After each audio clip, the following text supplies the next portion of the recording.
Hello and welcome back to Acorn Hobbies. My name is Camden and today I'm bringing you a deck tech for Thrawn Red. I love Grand Admiral Thrawn as a character. He is intriguing, he is deceptive and cunning, but in a way where you can't help but like him. He respects his opponents, and this deck doesn't do any of that.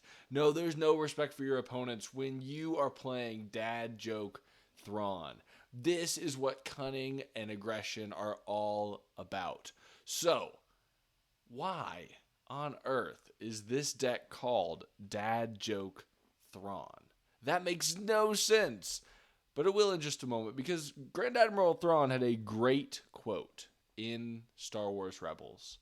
He said, "Those that run in front of cars get tired, and those that run behind cars get exhausted." No, that's not actually in an episode, but this is the premise of this deck because you are going to exhaust your opponents and run them over with vehicles. Yeah, you are going to be the one in control when you've got exhaust mechanics and great vehicles all bundled up into one great package. So let's look at the deck here. This is Dad Joke Thrawn. It's got a 50 card deck and a 10 card sideboard. It is running majority vehicles because we're looking to take advantage of Triple Dark Raid and Sneak Attack for maximum value.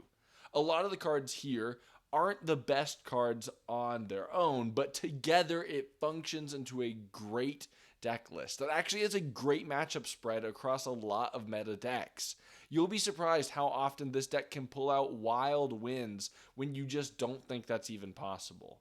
So let's go ahead and jump in to the dad jokes. These are the main cards that exhaust. We've got Grand Admiral Thrawn himself. He is a cunning villainy leader. He has the text, "When the action phase starts, look at the top card of each player's deck." He's giving you knowledge that your opponent does not have. As long as they don't shuffle their deck during their turn, you know that that is going to be one of their two draws for the following turn. As well as if they're playing cards like R2-D2 or C3PO, you know what they're looking at.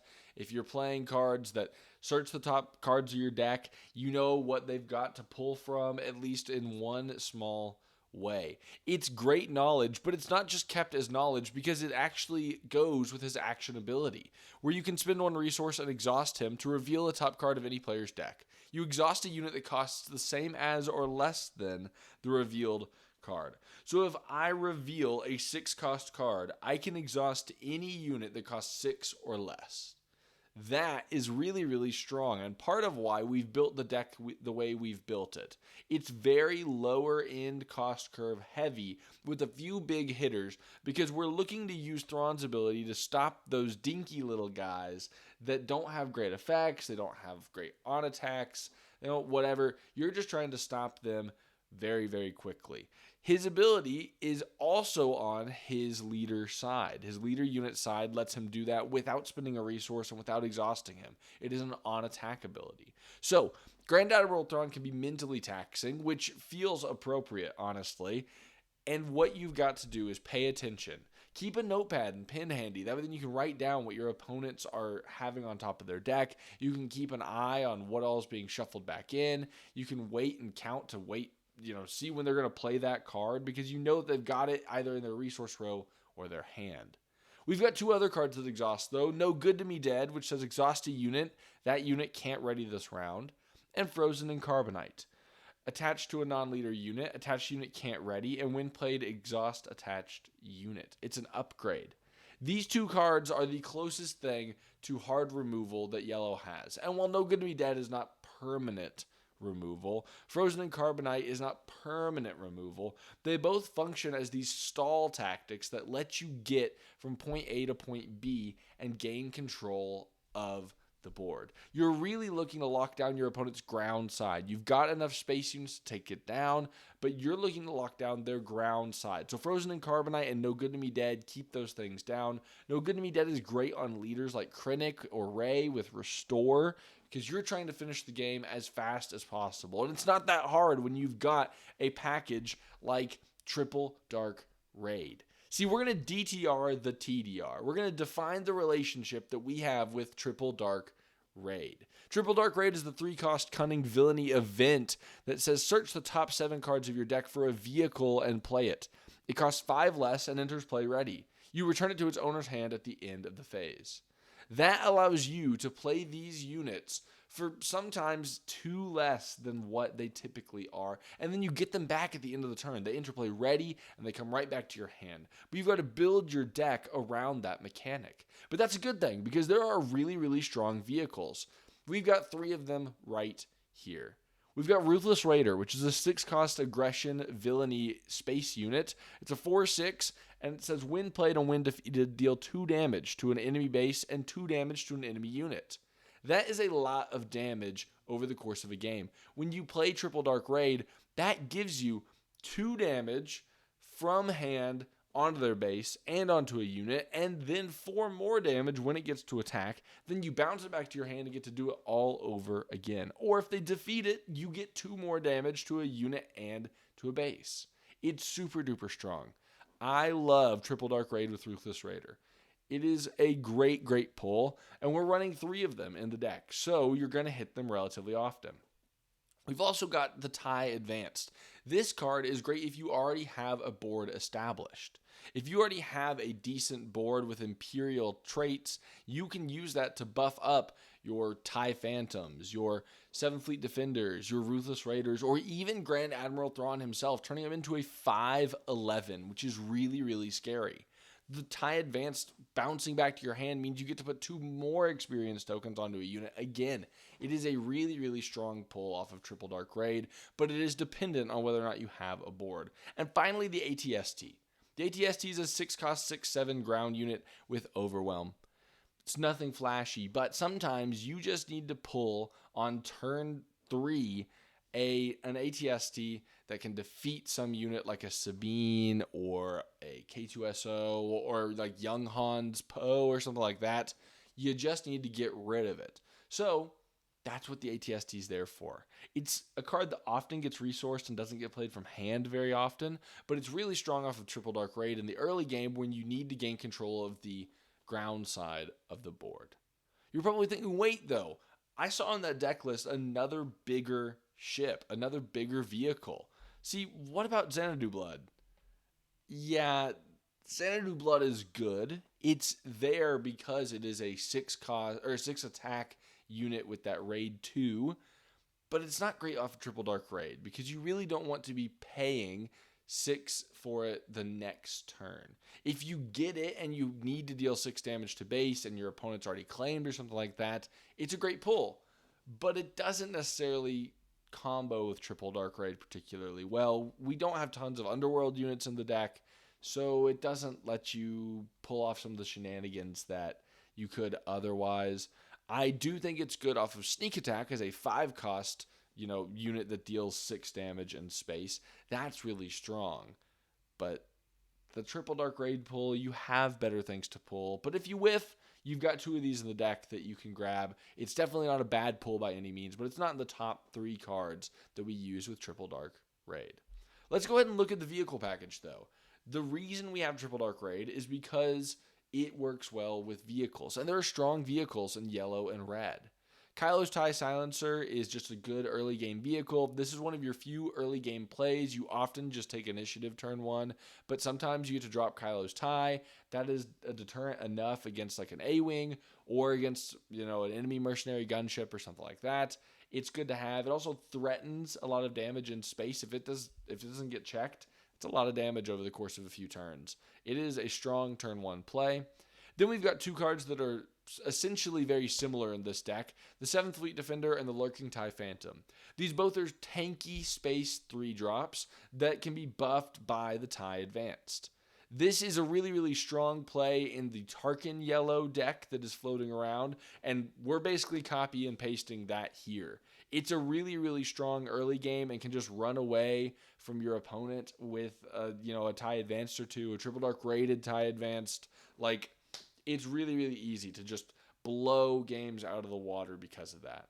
We've also got 2 Imperial Interceptors. When your opponent plays a pesky space unit, this is one way to take care of it without them being able to take care of your units. It's not a great pull, but it's also an Imperial, so in a pinch, it can be buffed by TIE Advanced. I also like it because it's 4 cost. A lot of really crucial units are 4 cost, so K2SO and Sabine notably, but Kanan as well. Those are all strong 4 cost units that feel really good to be able to exhaust. So when you have this on the top of your deck with Thrawn, this allows you to exhaust a unit like that. It's not a great card, which is why we only have 2. Originally, I was running 3, but the 3 damage is just a threshold that you don't hit very often. A lot of the cards that you want to get rid of, like Concord Dawn Interceptors or System Patrol Craft, are 4 health. And in that case, you have to find a different alternative to get rid of that, which we can talk more about later. We've also got the TIE Advance, staple of the deck. This is part of the reason why the deck works. It's buffing up those Imperial units, and we've got a lot of them here. You'll notice that 6 of these units right here, as well as Thrawn, are Imperial units. So the amount of times that you've got dead TIE Advances in hand is really only if you're only drawing TIE Advances or if you've hit all of them really early. And at that point, you can resource 1 or 2. You really don't want to play too many of them from hand unless they've been bounced back to hand from a Triple Dark Raid. You're hoping to hit the TIE Advance from the Triple Dark Raid.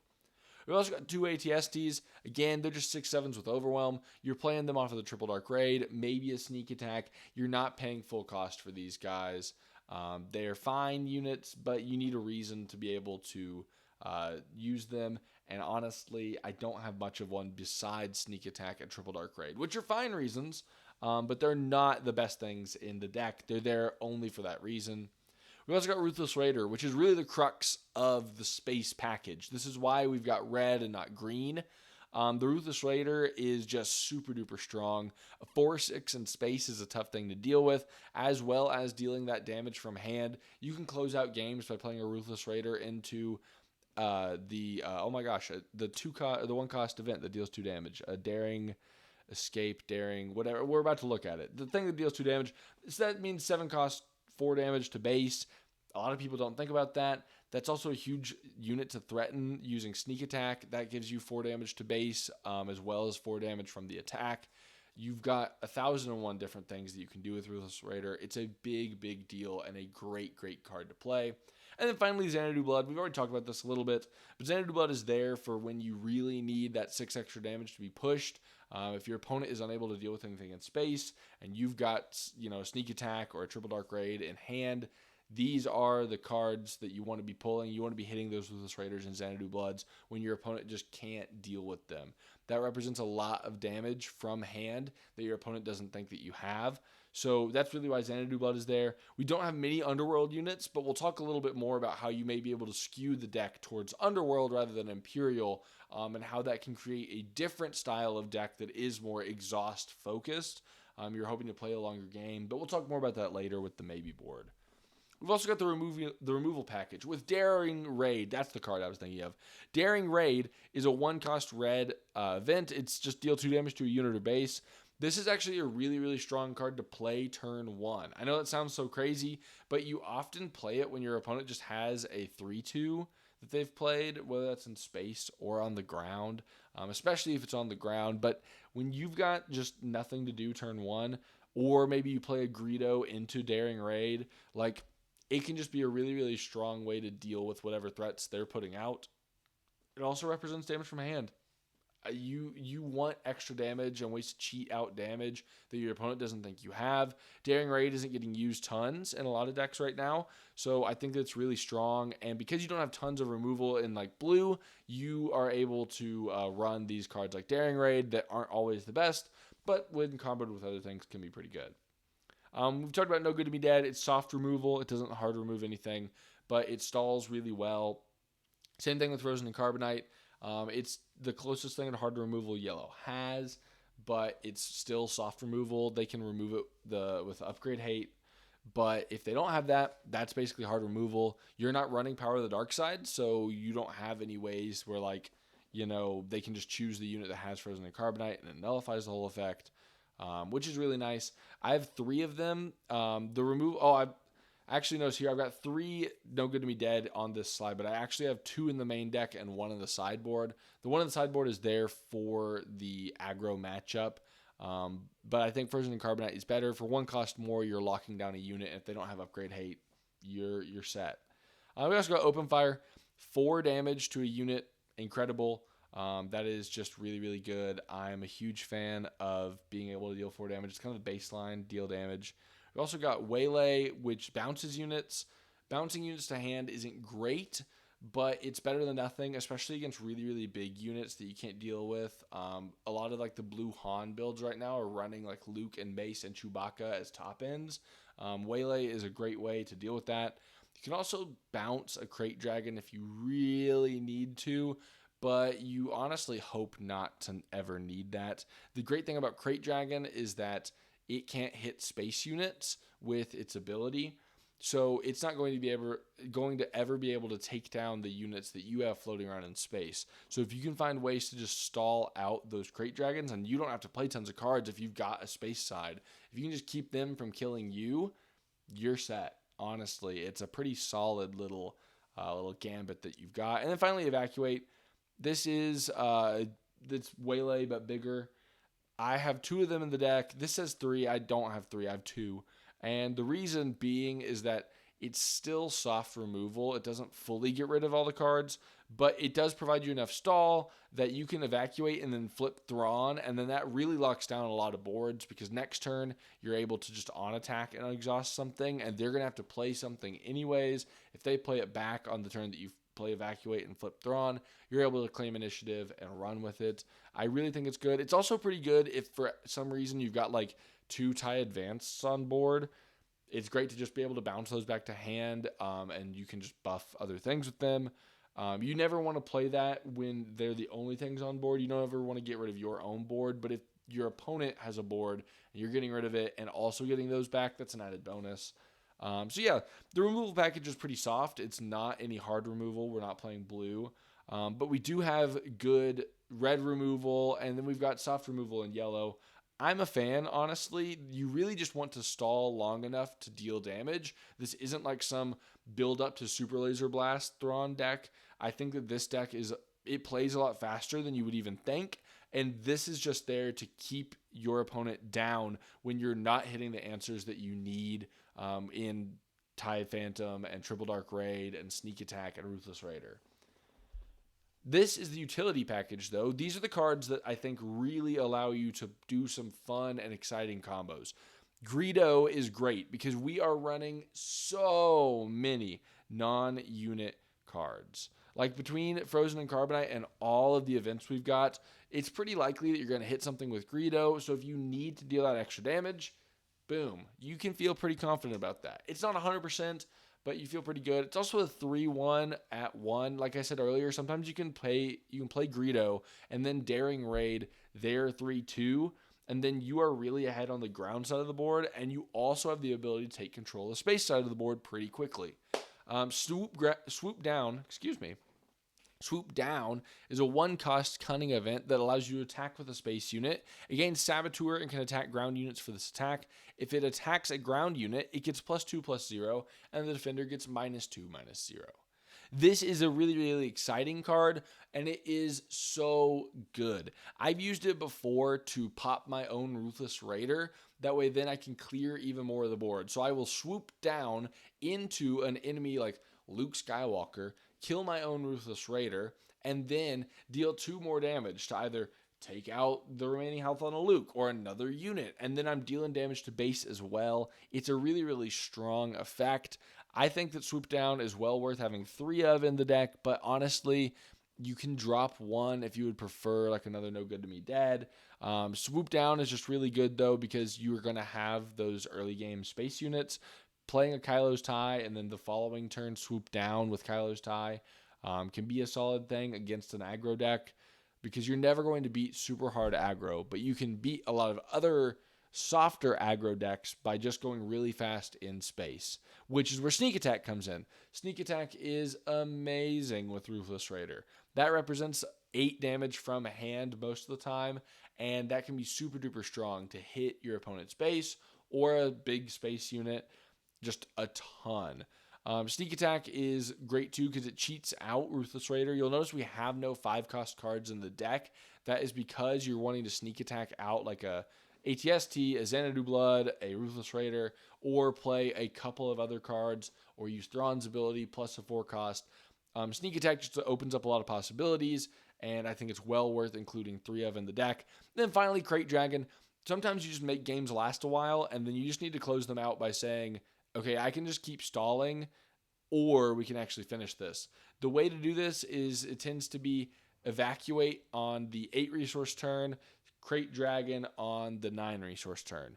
But sometimes you can Sneak Attack in a Crate Dragon and say, hey, I'm going to pay 8 for this unit, and you got to deal with a 10-10 with Overwhelm that also can deal extra damage. If you start off an 8-resource turn with that, oftentimes your opponent will just go ahead and concede, because if they don't have control of the board, if they have no way to take care of that, that represents so much damage. It's a third of the damage on their base that is represented in the unit alone, not even counting the ability. So yeah, Crate Dragon is great. We only have 2 of them because you're going to end up seeing them by the time that they come out. We don't need 3 of them. We're not some big, like, super duper greedy triple Crate Dragon deck.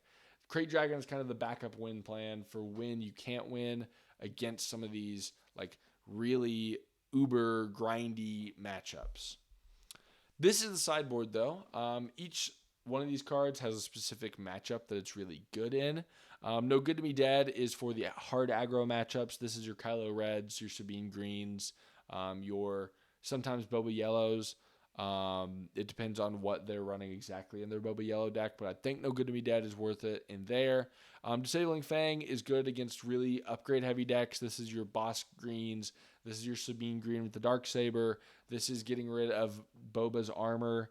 Honestly, I only have 2 of them because I'm not running into too many decks that need tons of upgrade hate right now, but every once in a while you run into them.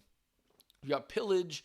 4 cost, choose a player to discard 2 cards from their hand. This is the new hotness. It's so good. You can wreck your opponent's tempo with this. We don't have Force Throw, so that's why they're in the sideboard and not the main board. You are happy to play them in the main board, but they're really there for those mid-range and control matchups. It's really bad against aggro, and we can do pretty well against aggro with the way the main deck's built out. So Pillage is there for when you can't seem to close out those games with tons of heals. We got Bombing Run. This is there really for aggro, but Red Kylo specifically, you want to be able to deal a lot of damage to all their ground units, and you want to be able to wipe a lot of those. When they're just dumping their hand constantly, Bombing Run is really good. It is a strong value card, and you are able to swing back the board pretty quickly that way. And then finally, Forced Surrender. Draw 2 cards. Each opponent whose base you've damaged this phase discards 2 cards from their hand. You're going to hit that pretty often. You're going to be able to let them discard and make you draw. Like, that's pretty great. I only have 2 of them because I think Pillage is better, at least right now. You tend to have a lot of cards in hand. I've actually died before to a Chaos of War from a double red Cassian, that played Chaos of War that dealt like 8 damage to my base from all the cards in my hand. So Forced Surrender is there for the sideboard. It's there for the control matchup. You can deal a lot of damage to base from surprise abilities like Daring Raid and stuff like that. So I think Forced Surrender is pretty good. That's why we've got 2 of them here. And then finally, we've got the Maybe board. See, the Maybe board is really interesting because all of these cards are at least sort of good. So let's talk about why they're not in the deck and what you may want to cut to put them there. First is Dr. Evazan. He's great. A 2-cost 3/3 with Shielded is awesome. You're going to hold the ground really well. The problem is you're not going to have other ground units to detract from people wanting to hit Evazan. And you don't want to give your opponent enough value to take the ground by storm, because then if they have way too many ground units, it's tough to keep up. So giving them extra resources, giving them extra value, not what you want to do. You want to keep threats to a minimum. That way then you can use Thrawn's Exhaust plus Waylay or something like that to keep stuff down. You're not dealing with any of that. Force Choke is good. Again, it's not in the deck because drawing a card gives your opponent value. Maybe if you're seeing tons and tons of aggro, it's worth putting in there. I definitely don't think it's a bad card. I just think it's a card that this deck struggles with. If I was playing blue, I would feel a little bit better.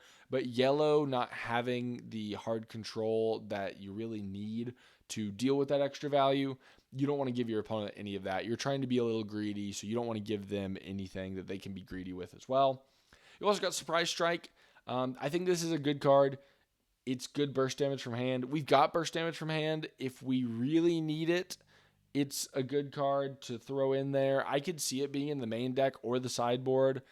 I don't have it in there because I couldn't find a way to cut it and also keep the cards I wanted. I think there's enough of a reason to have the rest of the deck. But I don't know. I could do a little bit more testing and maybe see if Surprise Strike is actually good.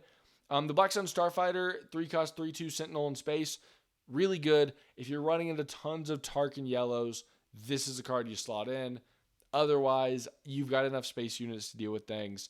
You're fine to just let your opponent do the trading and you keep hitting base. Outmaneuver, really good, you would think, because we're playing that like oops all space sort of deck. But I don't think it's actually worth it. It's a little bit too expensive for what you're getting, which is ironic considering No Good to Me Dead and Frozen in Carbonite. But the difference being is that next turn, those cards do something, whereas Outmaneuver solves a single problem or a single turn problem. It doesn't solve anything the following turn. So Outmaneuver is tough. If it was a little bit cheaper or maybe had a little bit more of an upside, I think I could see it. But without running blue, I don't feel good enough to like keep stalling in that way. You need harder removal and mass removal to deal with that more often. Maybe it's good because you can outmaneuver into evacuate, but I don't know. Punishing One, it's a vehicle in space. It's a 3/4. It's good. You've got a niche ability that can happen with the upgraded enemy units. Honestly, though, I found that you just bloat your deck if you run too many 3-cost space units. The only thing that I really like about this and Dr. Evazan that otherwise wouldn't be possible is that they're both underworlds. That works with Xanadoo Blood, and maybe then if you slot those in, you can run McClunky, which is a really good removal. I don't love it, though. I think the Imperial package is better, at least right now. But maybe it's good to just Evazan, Black Sun, Punishing One, and McClunky and have a ton of Underworld units. It feels like it's a different deck at that point, and I'd probably rather run Cad Bane at that point because you're getting more value out of the Underworld units as well. That's a conversation for another time, though. It's a good unit. Maybe you run it is like a one of if you just need that 7th 3-cost space unit, but I don't think you do. Relentless Pursuit. This is a weird one. Stay tuned for a Jabba yellow deck tech where this card is absolutely bonkers. But Relentless Pursuit is good because it is capture that can cross the like battlefield. So I can capture ground units with a space unit. We don't have any bounty hunters except for Greedo, and you never want to use this on Greedo because that's never going to work well. But it's good because you're going to have units like a 7th Fleet Defender or a TIE Phantom or a Ruthless Raider or a Xanadu Blood where you can just capture across grounded space and you make it really tough. Your opponent has to deal with that unit. The problem being, if they do deal with it, it's a 2-for-1. They get back tempo and you lose tempo. So I think that it's probably not great because we're trying to tempo so quickly, but I could see it over some of the soft removal. Maybe you run it instead of like an evacuate or a waylay. It functions similarly to both of those cards in the sense of dealing with threats in ways that hopefully your opponent can't deal with, or they have to pay a lot more to deal with. And then same thing with Cunning. Cunning is great. I often find that I have too many cards I want to play at the 6 resource turn that are not Cunning. But I can totally see running a couple of these in the main deck or the sideboard. They're so good. Being able to bounce units, give extra attack, exhaust units, or discard cards, pretty stinking good. So many different things you can do.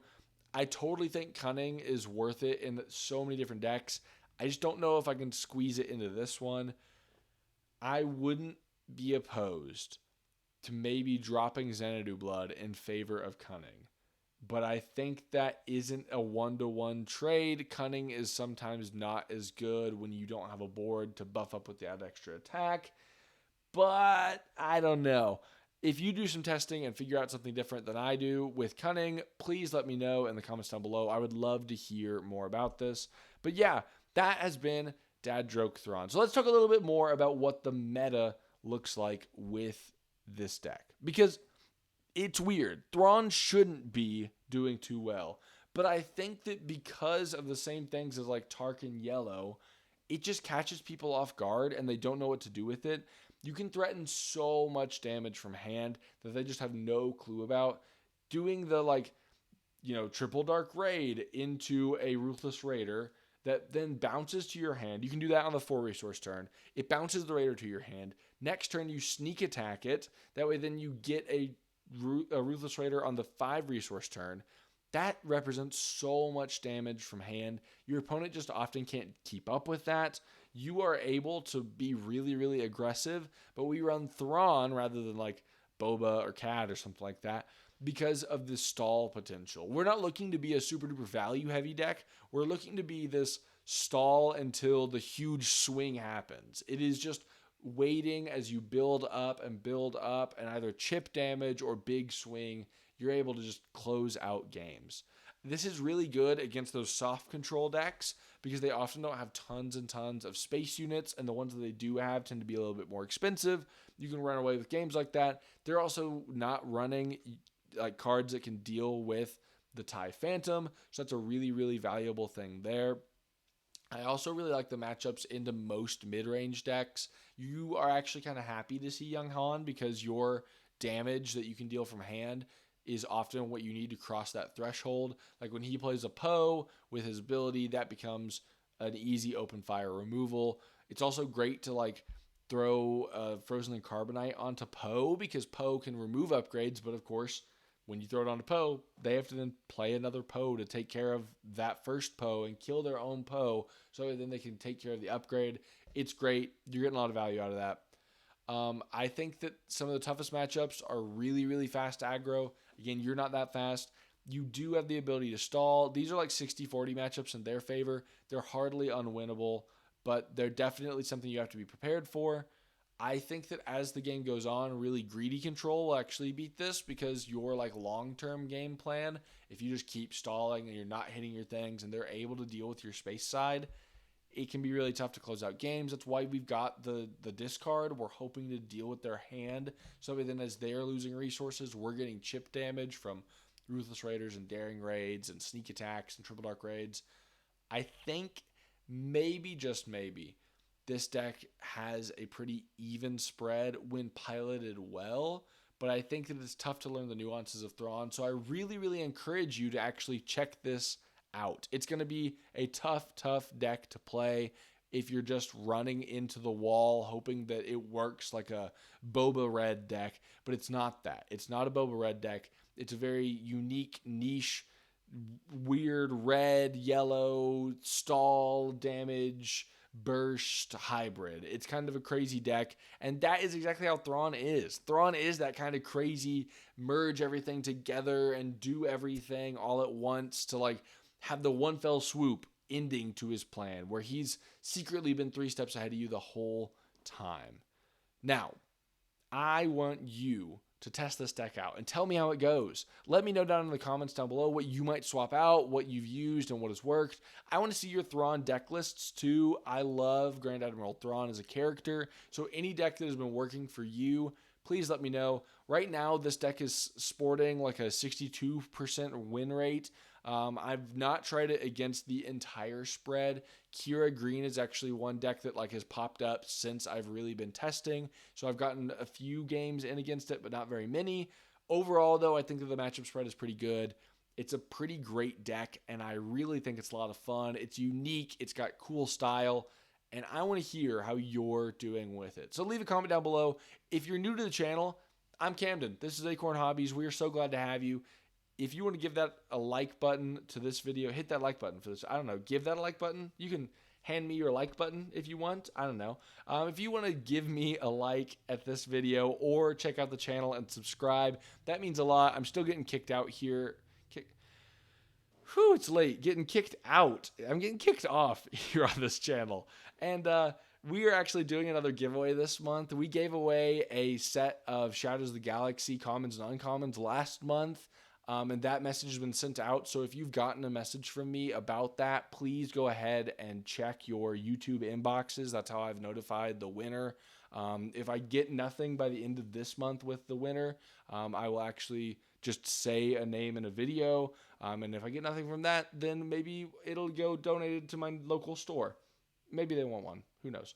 But this month, we're actually giving away a Darth Vader unit. Yeah. The 7-cost 5/7 ambush, search the top 10 cards of your deck Darth Vader unit. I've actually got a really great opportunity here. I was able to open up one of the convention exclusive deck box things, the 6 special cards. And because that has Vader in it, I've got an extra one now. So we're going to go ahead and give that Vader away. Not the con exclusive one, but the Vader from the base set. It'll be a base Vader. But if you want to win that Vader, I want to hear your favorite Dark Side Force user in the comments down below. So let me know who your favorite Dark Side Force user is. And if you are liked and subscribed, if you're subscribed to the channel, by the end of the month, I will give away that free Darth Vader unit. I'll cover shipping and everything to anywhere within the continental US. So go ahead, subscribe to the channel, tell me who your favorite Dark Side user is, and I will catch you in the next video as we talk about some crazy decks that are in the pipeline here at Acorn Hobbies. I'm Camden, and I'm glad that you joined us today. Thank you so much for watching. Bye.